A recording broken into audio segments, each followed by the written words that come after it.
Jane Monreal. Patrick Nolan's going to join us in a minute here from downtown Fort Myers. Well, since the outbreak of COVID-19, the number of domestic violence cases have skyrocketed.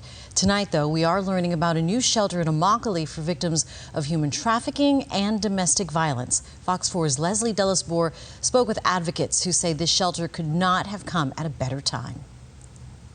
A new place of refuge has arrived in Immokalee, a ribbon cutting held to mark the opening of the Shelley Stayer Shelter for victims of human trafficking and domestic violence. Authorities in Collier County say there have been over 1,000 911 domestic disturbance calls between 2018 through 2019. There has also been a peak in incidents during this pandemic, but calls to the hotline have decreased.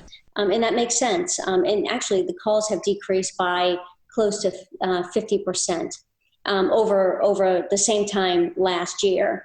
So, and really what that says to us is that victims are not, they're not in a safe place to call our crisis hotline when they're sheltering in place with their abuser.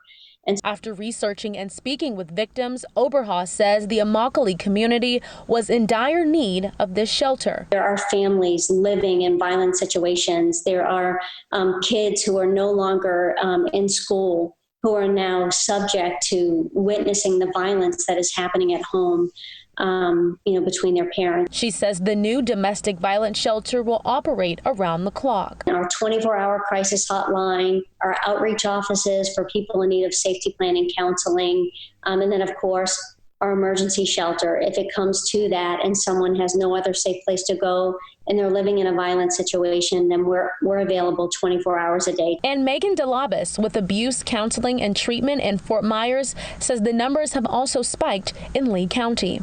Just in the last few days, there have been over 50 arrests in Lee County, and so we've had advocates reaching out to see if they need help. And if you or someone you know find yourself in a situation like this, be sure to head to our website at fox4now.com for more information on how you can reach out to get the help you need. Outside Lee County Sheriff's Office, Leslie Dellisbour, Fox 4, in your corner. Good new resource there in Immokalee. Thanks, Leslie.